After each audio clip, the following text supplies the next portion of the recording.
For this episode of Coffee with Closers, I'm sitting down with Bridger Pennington. He's the founder of 3 investment funds that have done over 317 deals in the last 3.5 years.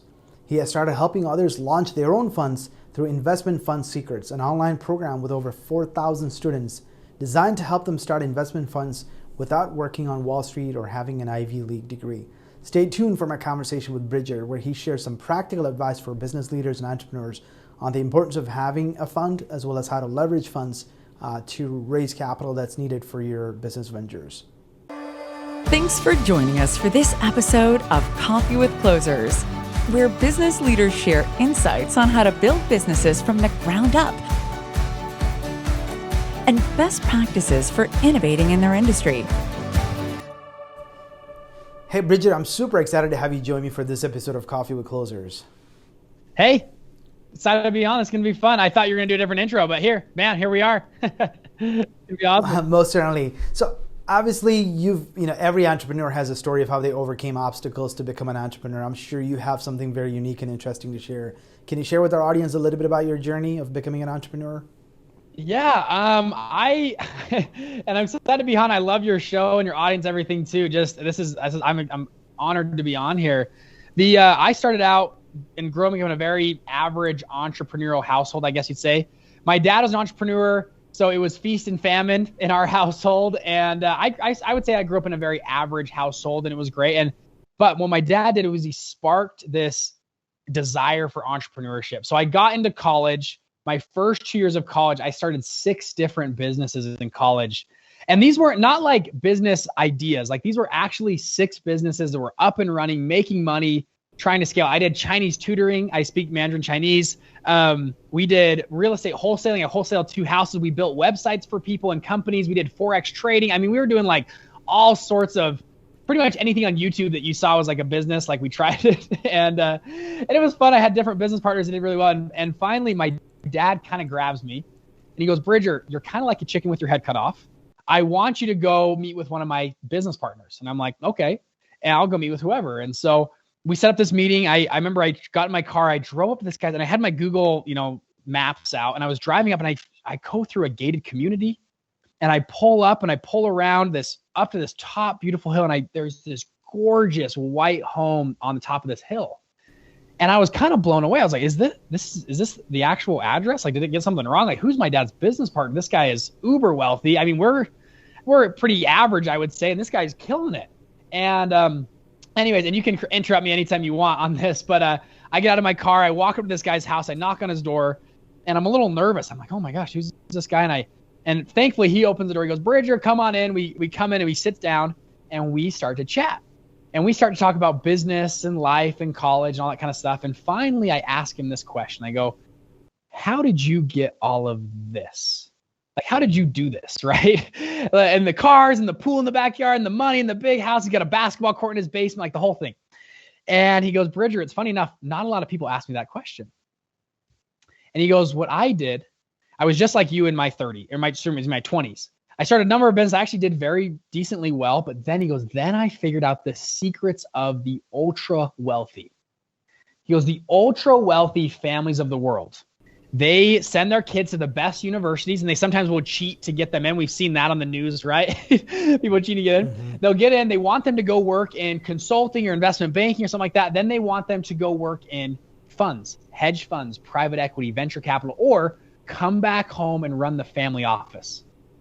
And he said, I met a gentleman a few years ago, one of the wealthiest people I ever met, ran a private equity fund. And I said, "I don't care how long it takes me. I don't care if it takes 1 year, 5 years, or 20 years. I was going to figure out what a fund was, how to start one, and how to scale one." And he goes, "That's what we did." And he goes, "Me and your dad actually launched a real estate fund. And at the time, they were managing over $8 billion of real estate." To put that into perspective, everyone knows Grant Cardone Online, Cardone Capital. Cardone Capital manages about $2 billion right now. At the time, they were $4 billion, 4 times bigger, $8 billion. Today, they're over $26 billion they manage. Just incredible what they've been able to do. And I was very intrigued. And for those of you guys that don't know what a fund is, I'll just pause for a second. When I use the word fund, all a fund is just a pool of money investors put money into that pool, and us as fund managers can draw from that pool. We go make investments, and then that money flows back to us, and we take a split with our investors. So a private equity fund is, again, a pool of money. The fund manager draws that pool and they go buy privately owned businesses. That's it. So they'll buy a tech company. They'll buy restaurants. I have a guy that buys funeral homes, private equity model. A guy that buys dental practices, all private equity. Venture capital, same pool of money. They'll invest into startup companies. Hedge funds, same pool of money. They go invest into public companies or public securities, Forex, stocks, cryptos, futures, stuff like that. Real estate funds, buy real estate. That's all I mean by a fund. And that's created some of the most wealthiest people on the planet. And a guy, you have these, yes, you have, these tech founders that have a big exit, which is awesome, right? Nothing against that. It's huge, right? Or their stock price goes up. You see like Jeff Bezos, his stock price, his net worth goes up because his stock price went up. It's a little bit, fund managers, yes, some of them are public or things like that. They have a price, but the guy that owns Citadel, I'm spacing on his name. Do you know his name? The guy that runs Citadel? I don't know his name, but I know it's a Chicago-based guy, and he donates money to every nonprofit you can imagine. And there's a building with his name in Citadel, obviously. Ken Griffin. I just Googled it. Ken Griffin. Yeah. Ken Griffin makes from his fund $100 million a month.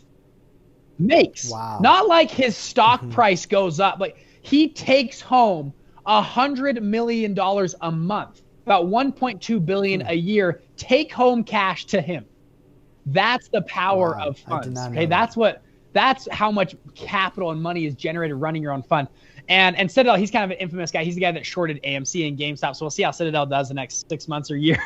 Side note. But anyways, back on track, back to the story. So I was at this guy's house. He taught me about funds. I was super intrigued, just googly eyes, like, oh my gosh, I got to learn about this. And I've always heard from people like you and shows, you always got to find a mentor. Find mentors who can help you get to places faster. So I thought, hey, can you coach me? I would love if you could mentor me. I would love to start a fund one day, maybe do this. And he goes, Bridger, go talk to your dad because your dad knows way more about science. I'm like, no. My dad's poor. You're obviously very rich and successful. My dad drives a car with 300,000 miles. I'm like, we're not doing that well. I would love to learn from you. And he goes, Bridger, sorry to break it to you, but me and your dad, we make about the same amount of money. And my chin about dropped to the floor. I was like, huh? Come again? And he's like, yeah, we're pretty much equal business partners. And I left this guy's house. I drove straight to my dad's house and I was like, Dad, what the heck? Like, what's going on? Like, are you making all this money? Like, why haven't I been able to order a soda at Chipotle for the past 10 years because it's too expensive and you're making all this money, right? And anyways, he kind of laughs and he goes, Bridger, I like to save and invest my money. I'm more conservative in nature. My business partner likes to kind of spend his money a little bit, but yeah, he goes, we run this big fund.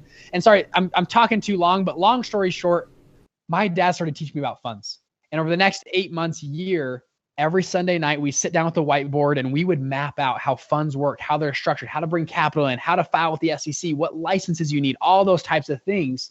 And a very interesting thing happened to me, and Tony Robbins will talk about this, a number of guys like that.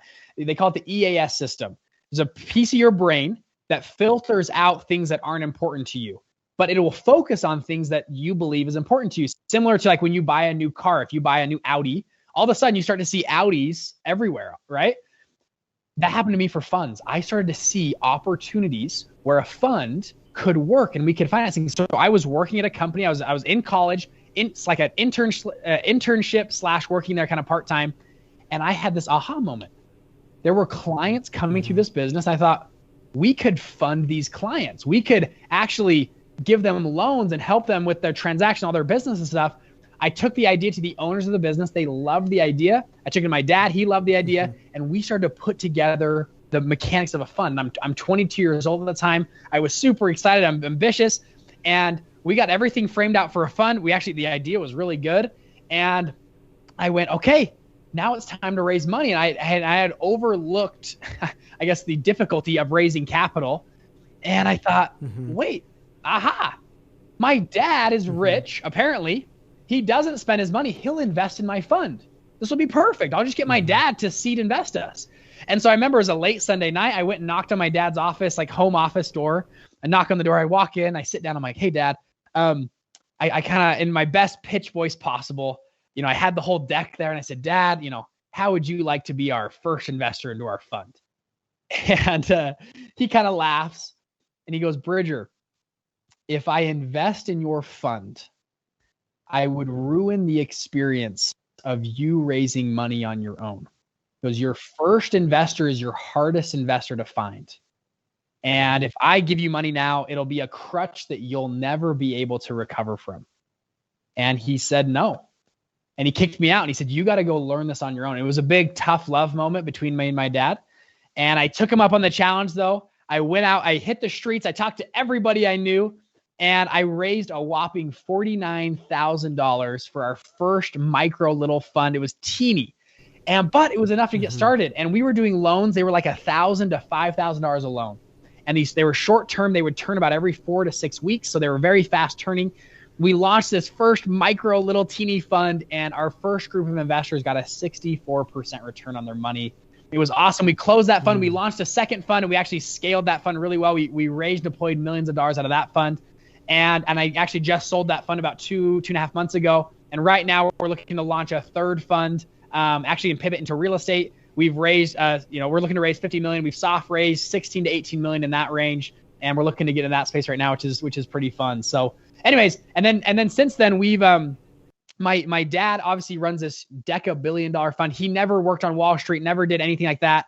And by the way, to this date, my dad has never still invested in any deal, project, company, anything I've ever brought him. And I pitch him all the time. I pitch him like every month on something new. He always says no. Hardest investor to crack, but he's taught me life lessons how to do this. So I've grabbed my dad. My brother's a securities attorney, chief compliance officer to $800 million fund, just left there and is actually launching his own fund now.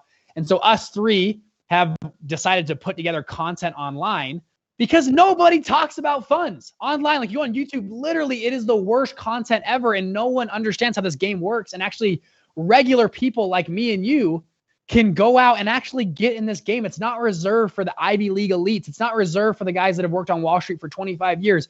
Regular people are doing this. So we have about 4,000 people in our programs and we have courses, all that kind of stuff that we help people launch scale funds. So anyways, that's the long and the short of it. And that's kind of what we're into. Yeah, most certainly. And I think that's essentially how I found you, because I was trying to learn and research about funds, because I am always in front of SaaS founders and tech founders, and they're always talking about raising capital. Some of them are struggling to get off the ground because they can't find the right kind of cash, right? The companies aren't investing, their product is premature, they haven't really proven the product market fit. So there's a lot of struggle that they have. And obviously everybody is thinking about how to scale and grow, and money is definitely the biggest obstacle, right? And banks aren't easy to get money from oftentimes, and especially if it's like a product that you don't really have a big market share yet. So that's where I found you, and just trying to learn about the concept, and I came across your YouTube channel. I'm like, man, this guy, I have to talk to him. I have to figure out where he got the information and the knowledge, and also just get that drive that you have for the business, which kind of brings me to my question too, which is that motivation. What is your why? What keeps you going? Even such a young age, you were already starting in, growing small companies. So where is that? You think that's actually kind of coming from your father? Yeah, it's a good question, Samuel. And I'll just cut you guys straight. Like, I got in college, I knew I wasn't getting any money from my dad or anybody else. And literally the number one cause of divorce in the world is money. The number one cause of stress and other things in life is money. And the number one thing that stops people from living whatever they want to do and hitting bucket list items is money. And so I got in college and I'm like, okay, my goal in literally paying tuition, my goal is to graduate or use this as a time so I can make as much money as possible, as quickly as possible, so that I can have apparently a happier marriage, a happier life, and actually do a lot of these other things I want to do. And actually, I'll just tell you straight up, my long-term goal, if I could do anything, money didn't matter, I would be a high school motivational speaker. Hands down, that'd be my dream job. We talk about drugs, and it would be the funnest thing ever. That's that's actually still my dream. I want to do that in a couple years. So I got in college. Mm-hmm. College is the best time. You don't have a big mortgage payment. You don't have kids. Like, it is literally the best time ever to start a business. And so I got in college and I said, I have a set of years here where I can take as much risk as I want. Because guess what? If I lose it all, if I risk everything and I lose it all, I only lost like $2,000. Like I didn't lose that much. Like, you know? And so I went balls to the walls. And to answer your question, what was my motivation? Was money. Money was my motivation in the beginning. And to this point now, it's kind of turning into other things. And actually, I love the impact now of our business. But I hate all these founders that get up. We don't care about money. We're so committed to like, it's like, yeah, that's nice, but no, you're not waking up every day and going to work. If you were you have $25 billion, you know, to your name, right? You're going for a little bit of money. Don't BS us, right? And money is a tool. That's all it is. And everyone, anyways, you got me on a tangent here, but money allows you to do more. So I have so many people that want to go save the whales. We're going to go save the whales or whatever, save the world project, which is totally great. And I love it. Before you go change the world, you got to change your world first. You got to change your world. It's a lot harder to go save the whales if you're making $1,500 a month and you're living paycheck to paycheck. Yes, you can do it. Don't let me tell you can't. It's a lot easier when you've got a great business that's running investments and money coming in, and now you can use that to go and save the whales and change the world. Change your world before you go change the world. So back to your question, very money motivated at the beginning.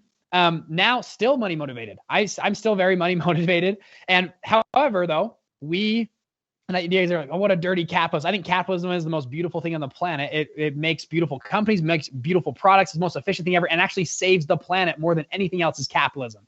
And we can talk about more of that. But at this point, though, it's actually, and I love not just money, but also doing something that works well with a lifestyle. Me and my wife travel around the world now. We have a beautiful marriage. We have a baby on the way right now. And it's been so fun because we have money. And I have friends that are trying to now they're going to get a doctorate degree because they couldn't figure out how to make money with a bachelor's degree, right? And they couldn't how to make money before. And anyways, a lot of people get trapped because of money. And I decided money's not going to be a problem for me. I'm going to figure out the money game, and I'm going to figure out how this whole game works. And that'll change my life more than ever. And it already has. We've been able to donate quite a bit of money to churches and charities and all sorts of stuff now because we have that. So anyways, to answer your question, long answer, but that's kind of was the initial to just start, if I'm being honest. Yeah, most certainly. And I think, like you said earlier, your father didn't just give you a handout to just say, hey, go, make your life easier, because I think that gave you the drive and the challenge that you needed to go and figure it out yourself, which is, I think, I admire your father for doing that.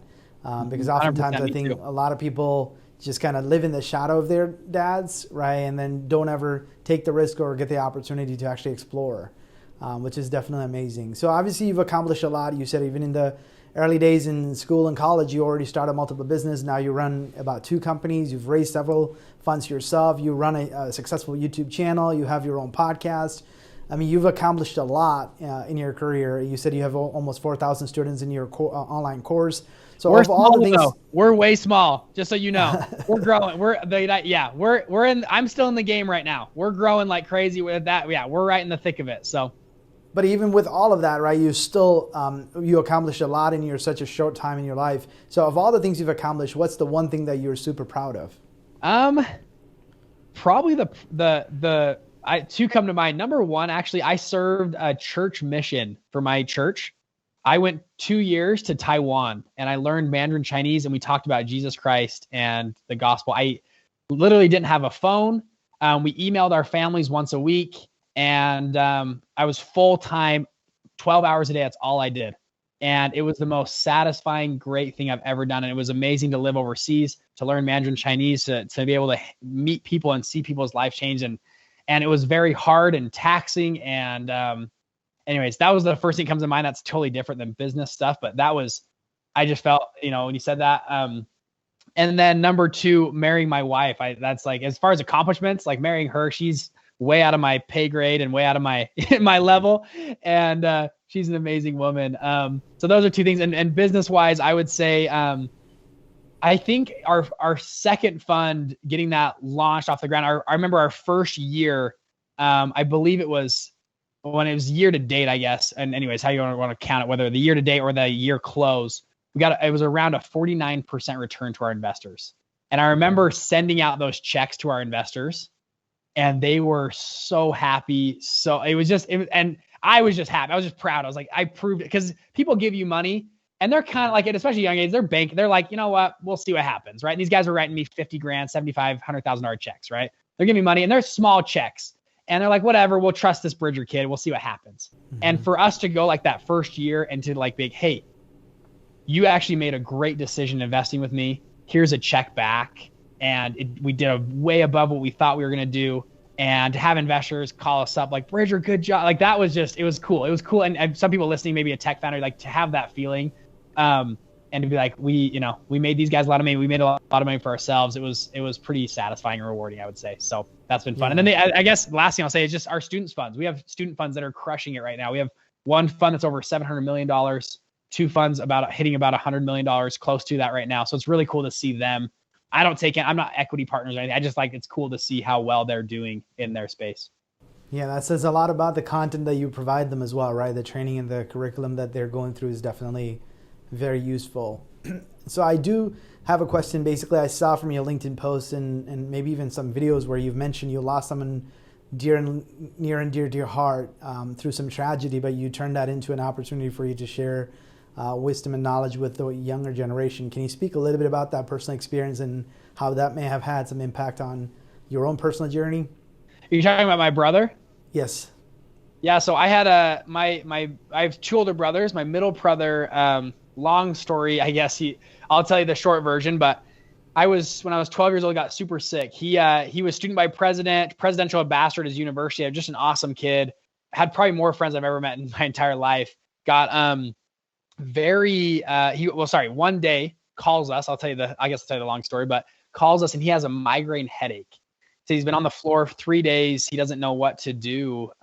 He called my dad. He's like, Dad, I don't know what to do. My head's pounding. Like I can't get this to go away. And so my dad drove to the university he was at, picked him up, took him to the hospital, got an IV on him and everything. And long story short, he had one headache for 4 years straight. Wow. All day, every day, 24/7, first thing in the morning, last thing at night, chronic against essentially migraines. Migraine, it was one. It would never went away. Mm-hmm. And it would fluctuate throughout the day. So we'd always ask him like, where's your head at? Is it at like from a scale of 1 to 10, 2 would be like really good. A 7 or 8, he's like on the ground crying, like can't even focus. And like if he ate a candy, like a little Snickers bite-sized candy bar, he would go from a 2 to a 7 in about 30 minutes. Wow. Like his body was so reactive to this, and he'd be on the ground, like, dark ice packs on his head.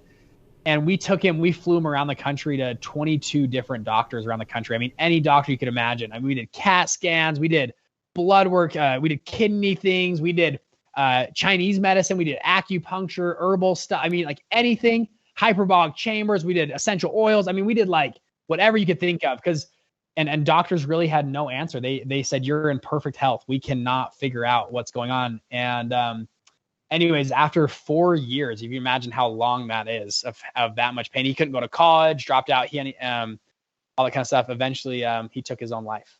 Mm-hmm. And it was 3 days before my 16th birthday. And really none of us, he wasn't depressed.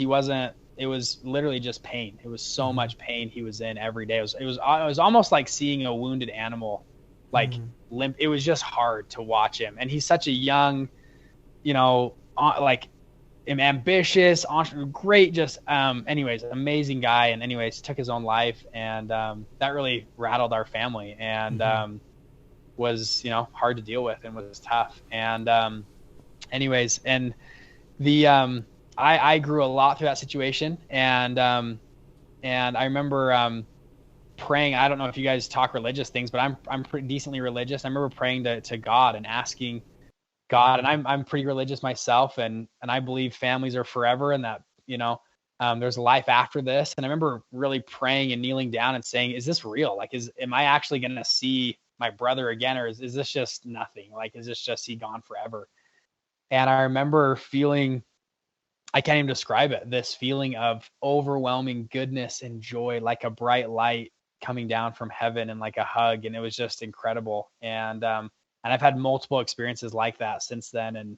And anyways, it's something that's carried me on, and I've tried to use it to my advantage and have something in my, that I help. But anyways, I don't know where I was going with this, but yeah, and I know you've mentioned, I think it's probably on your LinkedIn profile that led you to even go to schools and universities and talking about suicide and trying to get kids to understand it, which, you kind of alluded to that earlier as well. If you had to do it, you probably find more passion and joy in going and doing, just being motivational speaker. Yeah, 100%. No, we've talked to a number of youth groups, and me and my wife will go and things like that, and we talk on suicide and family stuff and how, and on that story, sorry, I got off topic there, off track, but after my brother passed away, about 3 weeks later, my parents told me they were getting divorced.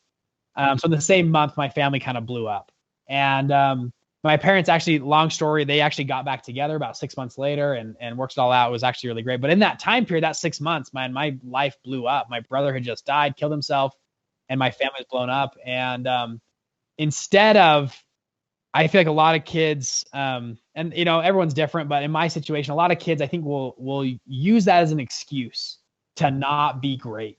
Mm-hmm. And they'll say, oh, like, hey, why are you hooked on drugs? Oh, well, because my brother passed away. My parents broke up. I grew up in this terrace. That's why I do drugs. That's why I'm on cocaine or whatever. Like I'm all, on meth or whatever it is. Or why did you, whatever they end up, I don't get good grades. I suck in school. I'm not going to college just because I have this terrible home life. And they use it as an excuse. Mm-hmm. And my story essentially to kids is like, cut the BS, like stop. That's the dumbest excuse ever.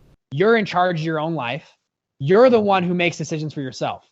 Not your parents, not other people. Yeah, your parents can give you suggestions, but ultimately you're in charge of who you want to be. And thankfully, I had a dad who sat me down as a kid and drilled that in my brain. He said, Bridger, I don't care if you go get your girlfriend pregnant in high school and you're an alcoholic and drunk. He's like, I don't care. Go for it. However, you're the one that has to live with the consequences for the next 5, 10, 15 years of those decisions. I've got my life's fine. I got a car, I got a house. I got a good life. My life's fine. That's your life. If you don't want to go to school, don't go to school. It's fine. Don't just stay home. We don't care. Stay home. But just understand, if they kick you out of school and you get bad grades, you can't go to college and you're not going to get a career and you're not going to have a job. And that's kind of the situation. Do you want to live with those consequences? And don't use things as an excuse. Everyone goes through crap. Everyone goes through hardship. Don't use a brother passing away or parents splitting up or drug and I know there's a lot of people rape and incest and there's all crazy. People have the craziest lives, way crazier than mine. Mm-hmm. And you see time and time again, though, people that persevere and overcome and use that and say, you know what, screw everybody. I'm going to be successful regardless of all these things. You hear all these incredible stories. People come out of Syria, of this war-torn country, and they come and they end up having this beautiful life and everything. They decided to do it. They decided to not be a victim and to be a hero in their own story. And that's kind of what we talk about. And I think it's a great way to live life. And anyways, that's kind of what we talk about. So. Yeah, I mean, I don't know if you follow another guy on YouTube called Patrick Bet-David. He runs an insurance company, and he actually came from, I believe, Iran when there was some sort of a war going on. He was a refugee, went to Germany, lived in refugee camps for like 2 years, and then ended up in the U.S. And now he just recently bought like a $33 million house in California or Florida or somewhere. I mean, a story of someone who could have used the personal life story, experience as an excuse for not getting anywhere in life. And I actually just finished reading the book, The Atomic Habits. I think it's by Michael Clark. And he actually talks about it, right? Like the lead measures and lag measures in life. Like if you take good decisions today, you may not see the impact of it immediately, but in the long term, you're going to see the impact of those decisions. Or you take bad decisions today, like you eat bad, you don't exercise, you smoke, but then the long-term impact of that is even worse. So you might have some short-term gratification, but the long-term impact of it may not be good. So I think you're making some good points there, because oftentimes I think we as human beings, we can play the victim mentality and just blame it on the circumstances and the surrounding and not take action, to take responsibility for our own decisions and our actions. And I think that shows for, you had excuses to make, you had, like you said, you had family issues and lost a brother and all kinds of other struggles. You could have made an excuse, but you actually turned it into a positive opportunity. And now you're definitely an inspiration for people who are obviously going through your curriculum or even watching your content on YouTube or even, watching this interview here. Which brings me to a question about your biggest lesson learned in the process of building companies. Is there some sort of a mistake or a lesson that you learned? Obviously, you had some coaches and consultants that helped you along the way. Yeah, it's a good question. I know a bunch of stuff comes to mind. The first thing I'll say, and again, I'm in the game right now. I don't profess to be this crazy successful, like top of the hill. I'm in the game right now. I mean, we're growing, scaling companies as is. And two things come to mind. Number one is just start doing stuff. Like and that's, at least this is how I was.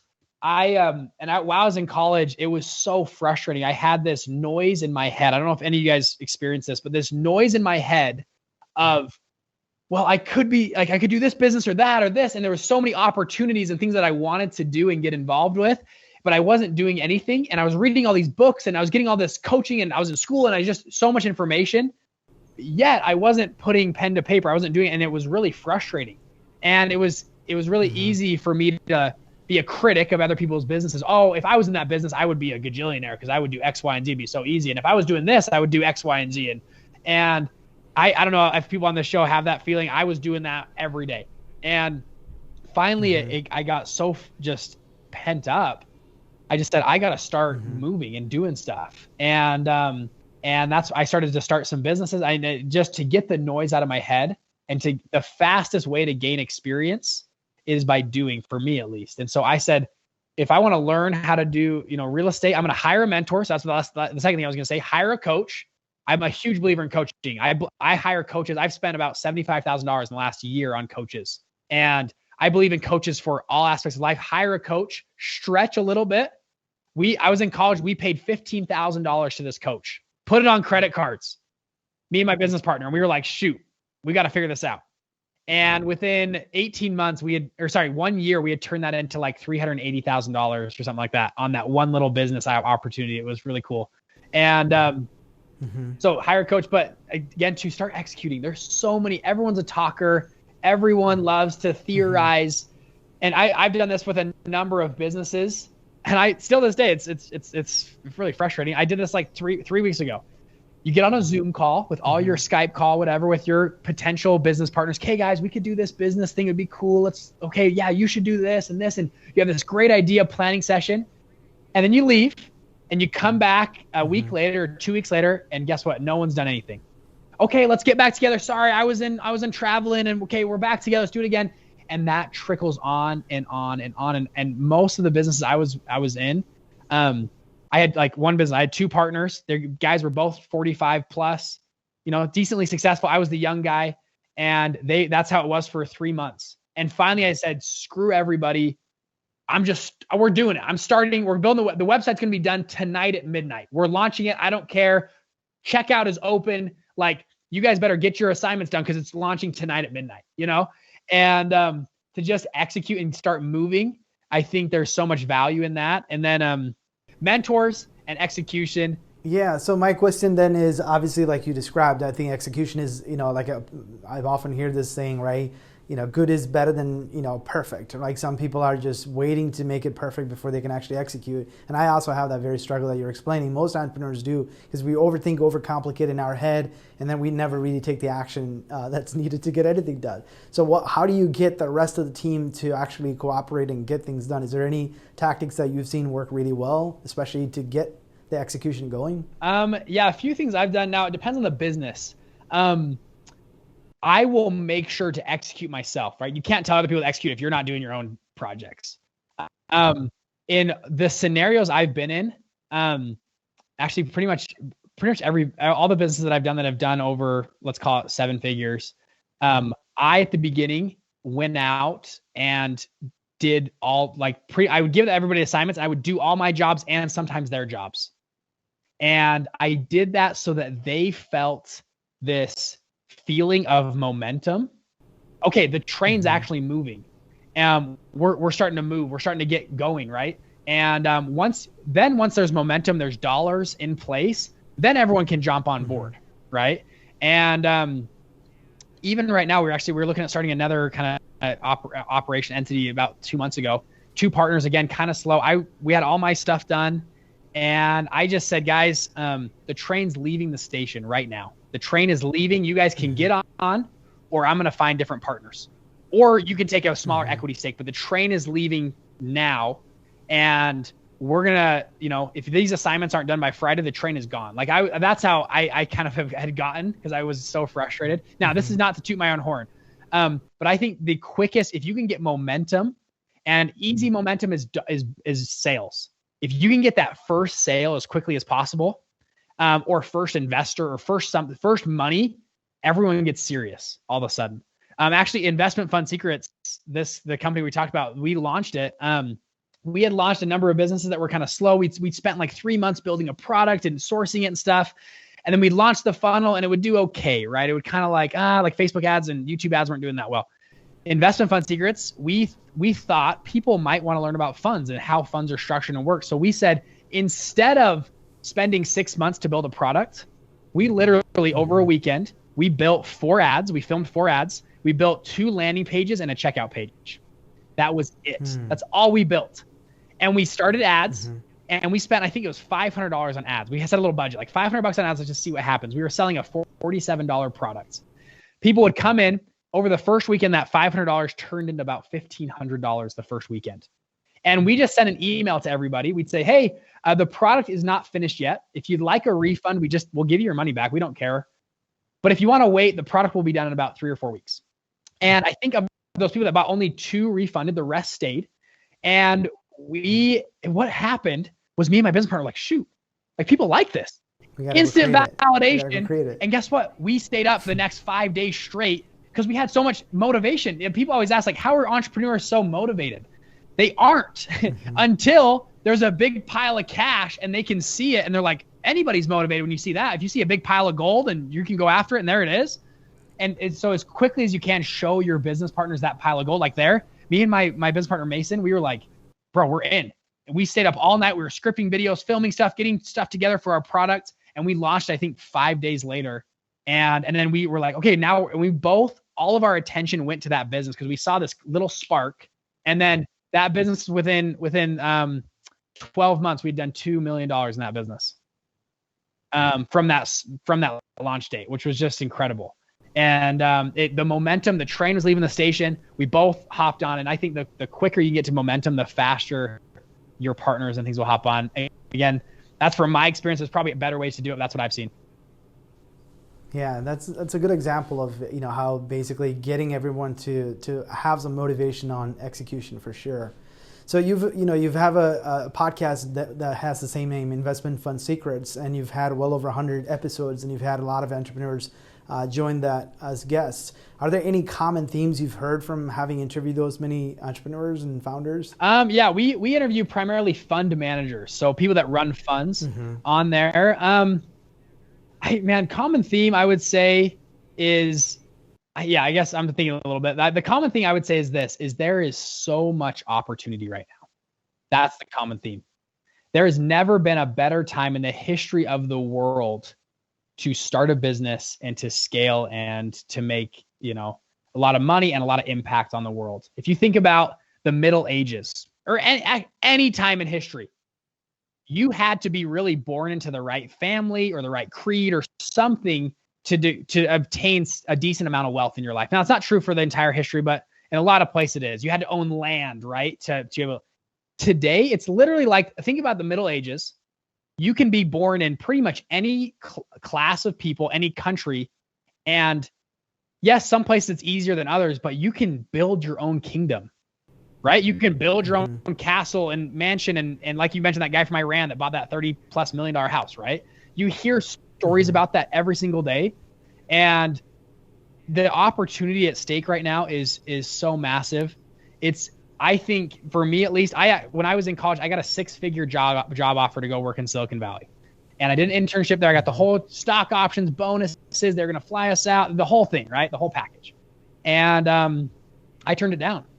And I dropped out of school because of the 2 businesses I was running. And I thought, I was working at that place. The reason I did it was this. I did an internship for 3 months at this company. Great company, nothing against them. My boss was making, I think, around $400,000 a year, which is nothing to bat an eye. That's good money. But I was looking at that and I was like, man. And he had worked here for 12 years to build up to that. And I sat there and I said, I bet I can beat that. Like, I bet in 12 years, I love the quote, people underestimate what they can do in a decade and overestimate what they can do in a year, right? And I thought, a decade? Microsoft, I think. I said it wrong.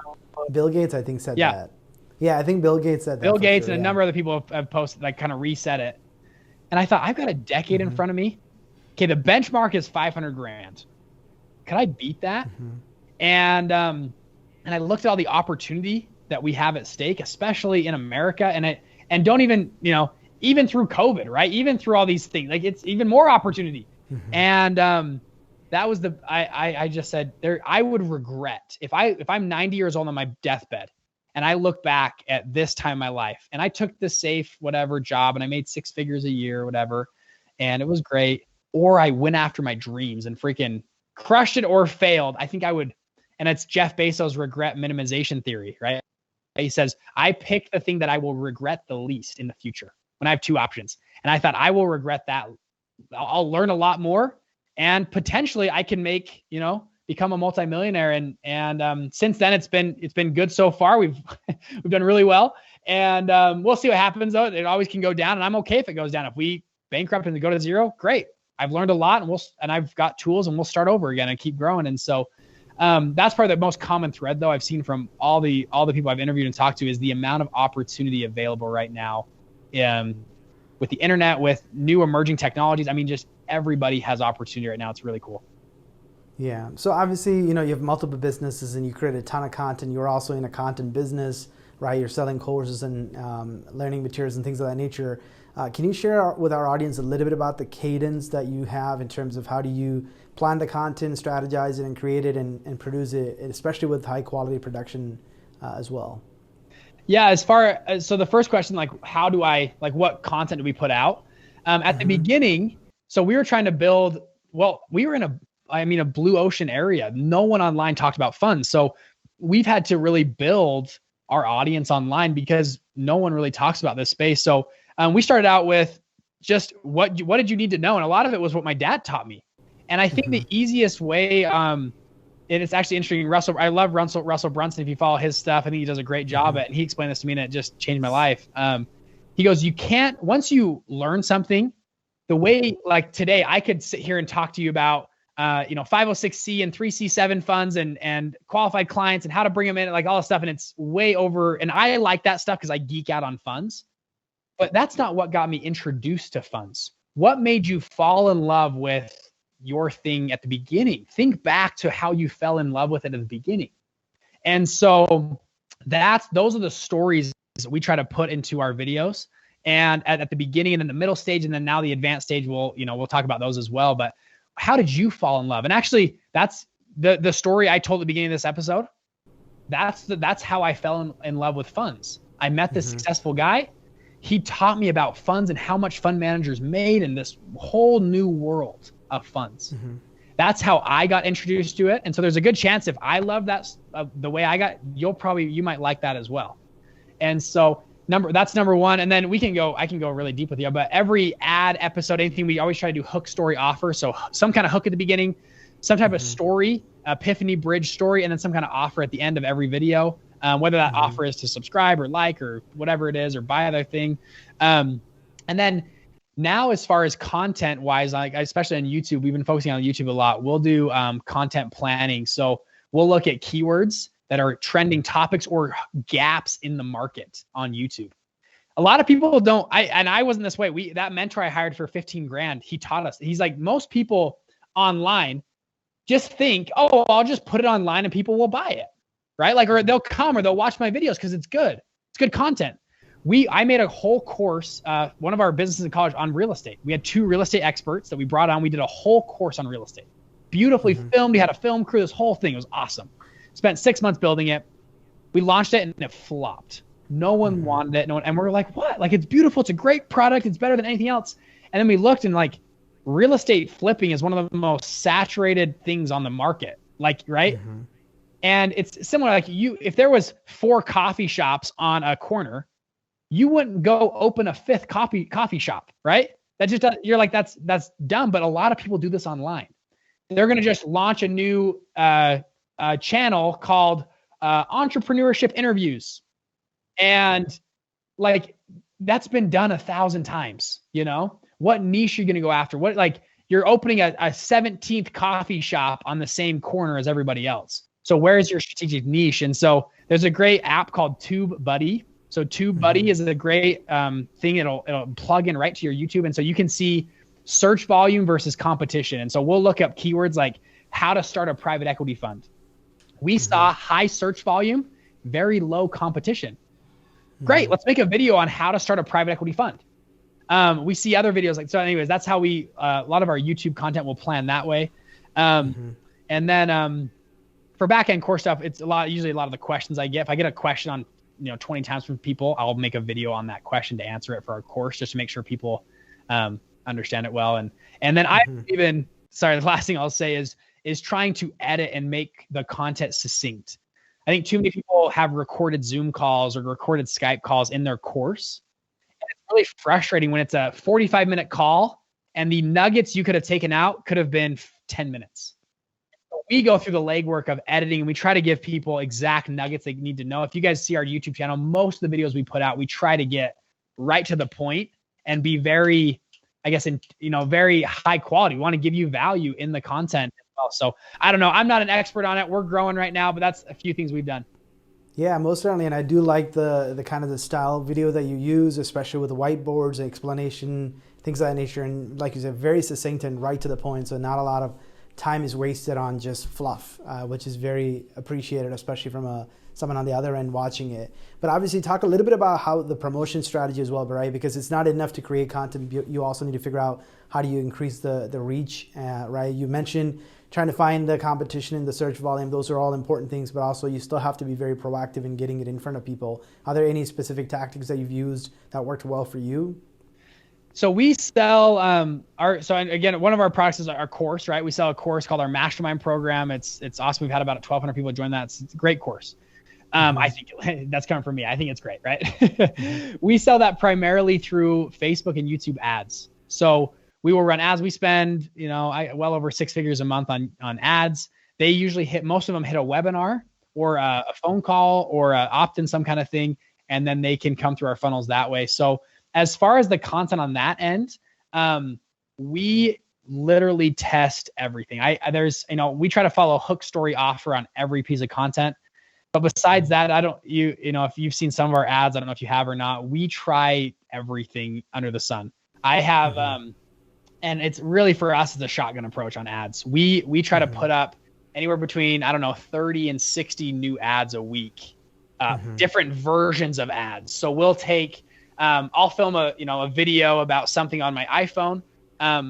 Surprisingly enough, like this is a high quality camera and we have a nice set and studio. A lot of times these ads do not perform well for whatever reason. They just don't. A selfie ad out in the park performs better than a really nice studio setup. Okay, I guess we'll do more of those, right? Or a little caption at the top. We A/B test our ads like crazy. The copy below, adding emojis, different places, what kind of buttons there, what the language is not button. There's so many things you can A/B test on different ad sets. If you've run ads before, you guys can understand. But we'll change one variable at a time on those ads. And after, we'll publish literally maybe 100 or 200 different variations to find 1 or 2 good ads that will then scale. And then we'll make another 100 or so creatives, whether it's still image ads, videos, selfie, me jumping in a pool and going underwater like we do. I'm out with like horses. We're out in a field with other like just random stuff. And we try to make different angles and hooks and stories and offers. And we take a very shotgun approach to it. And then you can learn as you go, but that's how we do it. Definitely is working, because obviously that's how I came across your brand and also starting to watch your YouTube channel. So it's definitely working. So obviously we as entrepreneurs, one thing we don't have enough of is our time. And that's essentially where you touched on getting things done and, getting things started. Are there any productivity hacks that you have in terms of how you stay extremely productive with so many things moving in your business and in personal life? One thing I'm kind of always geeked out on different people's morning routines and schedules. I've tried a lot of different things. The one thing I have a morning routine I follow, but one thing that makes me productive that I actually really use and like, I will set a 45-minute timer on my phone. and then I give or 45 minutes to 50 minutes, somewhere in there. And then I give myself a 10-minute break at the end of the hour. And what I do is I'll take 1 or 2 tasks, and 45 minutes, I literally my phone's sitting there, so I won't check my phone because the timer's on my phone. And I try to just laser in and go into deep, like if you have the book Deep Work, and try to get to that flow of a work. I feel like I can get way more done in 50 minutes than I would in a normal 2 hours or 3 hours if I can do that. Now, sometimes you can't do that because you have people coming in and meetings and stuff. I'll try to block everything out and okay, that's one thing that's just helped me like crazy and helped me be way more productive. The second thing though is yes, I want to be productive with my time, but also, I think there's this myth out there of entrepreneurs. You need to wake up at 5 a.m. and meditate and then focus and then yoga and then work out and then start right at 9 a.m. or 8:30 a.m. and then work. And then you only eat lunch for 15 minutes and then you work. And then you have dinner for 25 minutes and then you work till midnight and then you're done. And that's the only way to be successful, because everyone loves to brag about how great they are. I mean, yes, you got to work hard and get stuff done and be efficient about it. But I leverage employees, right? You hire people. That's how you become more efficient, is you hire people and you bring on a talent, and all of a sudden you're not doing as much, and it's great. And now me and my wife, we want to go boating tomorrow. Great. We'll go play golf or whatever. You know what I mean? And now I don't have to be that efficient anymore. And, I love Jeff Bezos again. He talks about, he usually has to make 1 to 3 decisions a day is pretty much all he has to and that's what he should be doing. If he tries to make 60 decisions a day, usually the decisions get bad and are not good. He tries to make 1 to 3 big decisions a day on his business. He's decisive about them. And so that's what I'll say. Number 1, the 45-minute timer and then 15-minute break or 10-minute break. And that's bathrooms, water. I literally will not leave my desk for 50 minutes. I only focus on one project. I'm not checking emails. I'm not changing a song. I'm literally just doing that. And then the other one is just hiring people. That's the ultimate efficiency hack. Just hire people. Awesome advice. Yeah. What advice would you give your younger self, knowing what you know today? Yeah, that's a good question. Thankfully had a great dad. I really do. And I understand the privilege of having 2 parents in the household, and had a great dad who encouraged dreams and gave me the tools the mental tools of entrepreneurship. I think to a younger self, I would just requote, my dad already told me all these things, but, he, was something he told me that changed my life. And so I knew this, but I wish I would have internalized a little bit more. He said, Bridger, every time we'd go to a restaurant or a laundromat, he'd always go, Bridger, look at the guys running this place. And we'd be like, let's call it like a Korean restaurant. It's Korean family. And he's like, that guy, I know that guy. I've met him before. He's like, we're friends. They moved here from Korea 8 years ago. The guy can barely speak English. And yet he's got 3 restaurants open and another side business, and his family is making a decent number of money. He's employed people. He's running this great business. Moved here 8 years ago, can barely speak English. And he looks at me and he goes, what excuse do you not have? Or what excuse do you have to not go out and be successful in America? I think too many people play small. It's almost a formula in America. If you wake up every day and you stay healthy and you keep trying, eventually you will succeed in America. That's it. And my dad grew up in ghetto North Las Vegas, graduated C's and B's. He's not the sharpest guy in the room. He really isn't. Really, he is a smart guy, but he's not like a polished anything. And he's just drilled that into my brain as a kid. And he would just time and time again, he'd show me immigrant families are different. And he's like, Bridger, you grew up in America. You hit the jackpot. You hit the jackpot. You literally grew up in America. You speak English as your first language, and you went to schools, K through 12 school in America. What more do you want? In the history of the world, what more do you want? You're in the most prosperous country on the planet. You speak the home language, and you went to school. And I was like, yeah, you're right. That's a good point. What more do you want from me? Right. And I think that inside of me just blossomed into I have no excuse not to play big. I have no excuse not to go after running a big business or running a fund or anything like that. Because I really thank my dad for that a lot. He really drove that into my brain as a kid, and I absolutely love it.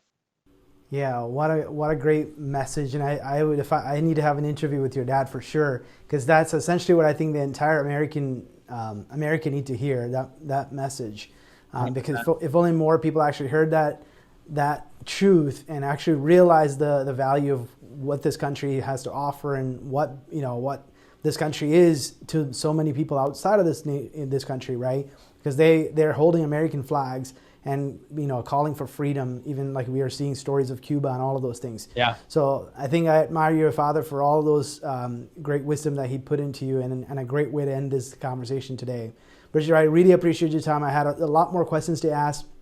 Maybe we'll do another episode sometime in the future. Thanks again for sharing your time with us and sharing some of your life experience with our audience. Thank you so much, Samuel. I love it. Thanks for having me on. Awesome. This episode of Coffee with Closers is brought to you by One IMS, a leading digital marketing agency helping businesses win new customers. To request a free marketing ROI audit, please visit oneims.com. If you enjoyed this video, please share it. To make sure you never miss an episode, please subscribe.